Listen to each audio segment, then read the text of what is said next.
کریم دستمالچی، کسی که حامی خمینی بود ولی در نهایت بعد پیروزی انقلاب به دست خود خمینی اعدام شد.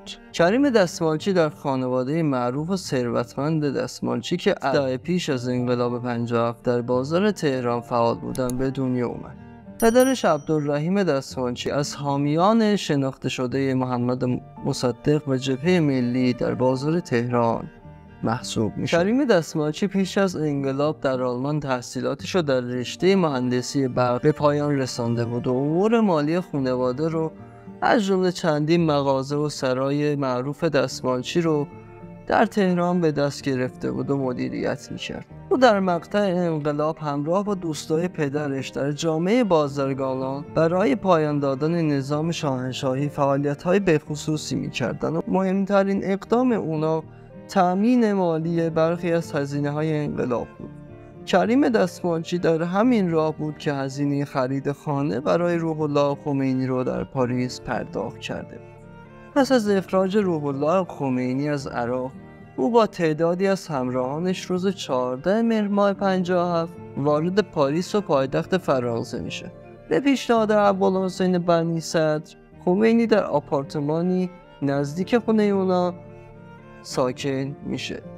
حضور روح الله خمینی و همراهانش در آپارتمان کوچیک که امکانات زیادی برای رفت و آمد و بازدید افراد نداشت، از همان روزهای اول با مشکل روبرو میشد و تمام اطرافیان خمینی به فکر فراهم کردن محل دیگه‌ای برای سکونت او افتاده بودند.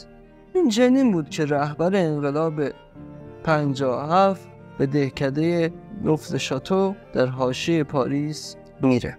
با پیشبینی احتمال اقامت طولانی مدت خمینی در پاریس، نیاز به وجود خانه‌ای برای سکونت او و خانواده‌اش از دغدغه‌های اصلی اطرافیان رهبر انقلاب در تهران، بازاریانی که حامی مالی اصلی انقلاب محسوب می‌شدند، آماده پاسخ به رفع این نیاز بودند که کریم دستمالچی در ارتباط با صادق قطب‌زاده هزینه خرید خونه نسبتاً بزرگی در ورسای پاریس رو پرداخت کرد و این خونه رو به نام آقای قطب‌زاده خرید. اما روند سریع انقلاب به گونه‌ای بود که نیاز استفاده از خانه خریده شده برای روح الله خمینی پیش نیامد.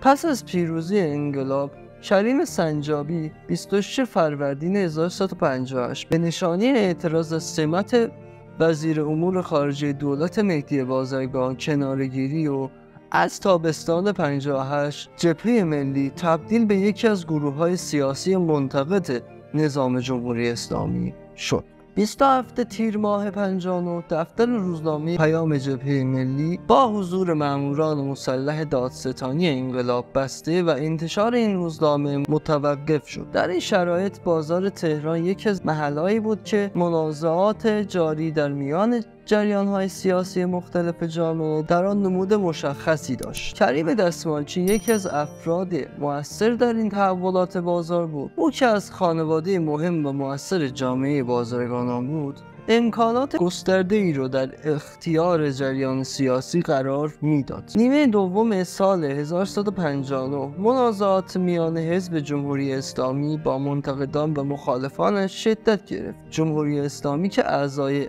ارشدش از جمله محمد بهشتی، اکبر هاشمی، رفسنجانی، محمد جواد باهنر و علی خامنه‌ای از شاگردان روح الله خمینی و مورد حمایت او بودند، کنترل نهادهای مهمی از جمله مجلس، سپاه پاسداران، دادستانی‌ها و دادگاه‌های انقلاب و دولت به نخست وزیری محمد علی رجایی را در دست داشتند و آشکار به دنبال حذف تمام رقبا بودند. از سوی دیگه سازمان مجاهدین خلق همراه گروه‌های چپگرای دیگه چون پیکار در راه آزادی طبقه کارگر و طیف اقلیت سازمان فدایی خلق و زنجیران و راه کارگر به عنوان گروه‌های متشکل در مواردی مسلح به شدت از حزب جمهوری اسلامی انتقاد می‌کردند، اما در این مسیر با آنها همراه و همکاری داشتند. سال 1360 التهاب‌های سیاسی در جامعه ایران به اوج خود رسیده بود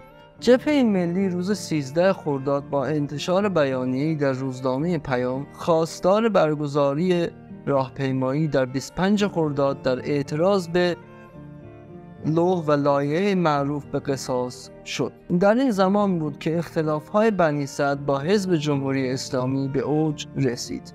روز 18 خرداد دادستانی انقلاب اسلامی با صدور دستوری حکم توقیف روزنامه انقلاب اسلامی متعلق به ابوالحسن بنی صدر، میزان متعلق به نهضت آزادی، آرمان ملت متعلق به حزب ملت ایران، پیام جبهه ملی متعلق به جبهه ملی و نامه مردم و عدالت رو داد. این تصمیم با واکنش‌های اعتراضی گسترده‌ای در شهرهای زیادی روبرو شد که از روز 19 خرداد تجمعات پرتعدادی در نقاط مختلف کشور برگزار شد که بازار تهران یکی از اصلی‌ترین مراکز اعتراض مخالفان توقیف روزنامه‌ها بود که با حضور مدافعان حکومت به درگیری کشیده شد و روح الله خمینی روز 18 خرداد در یک سخنرانی شدیدالرأی با هشدار به نسبت به تظاهرات و اعتصابات در بازار آن را حرام و راهپیمایی مقابل اسلام و رسول اکرم دونست. این سخنان نشان میداد که حساسیت‌های عالی رتبه ترین مقام جمهوری اسلامی نسبت به اتفاقات بازار تهران به اوج خود رسیده. شدت واکنش‌ها به جبهه ملی بگونه‌ای بود که 4 روز پس از 25 خرداد وزیر کشور وقت جمهوری اسلامی با پیشنهاد شهردار وقت تهران برای تغییر نام خیابان مصدق به ولیعصر موافقت کرد که این خیابان پیش از انقلاب 57 پهلوی نام. 25 خرداد و روزهای پس از آن تعداد زیادی از اعضا و هواداران جبهه ملی و دیگر گروه‌های مخالف حکومت جمهوری اسلامی بازداشت شد. این در زمانی بود که ابوالحسن بنی صدر و رهبران و چهره‌های شاخص تمام احزاب منتقد و مخالف حکومت برای حفظ جانشان مجبور به زندگی مخفی شده بودند. کریم دستمانچی نیز از افرادی بود که در این روزها در محل کارش بازداشت شد.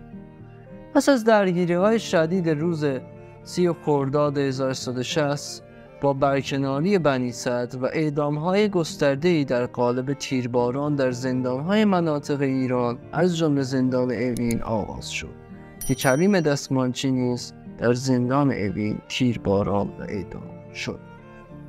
با اعدام کریم دستمانچی بخشی از اموال او مصادره و مسئولان حکومت نام سرای دستمانچی رو هم به سرای آزادی تغییر دادن و از دارایی‌های آقای دستمانچی خونه‌ای که در پاریس برای اقامت احتمالی روح الله خمینی خریده بود مدت کوتاهی محل زندگی بنی صدر و خانواده‌اش شد که حالا دستمانچی نامی است در میان هزاران اعدام سیاسی که بخشی از سرمایه‌اش رو برای انقلاب 50 خرج کرد و اما نصیبش از حاکمان این انقلاب مرگ بود که حتی دقیقا نمیشه گفت که محل دفنش کجاست. اگه تا اینجای ویدیو اومدی حتما از موضوعات تاریخ معاصر ایران خوشت میاد، پس اگه دوست داشتی این ویدیو رو ببین که در مورد آخرین نخست وزیر پهلوی بود که تمام تلاشش کرد که شاهو برگردونه ولی نتونست.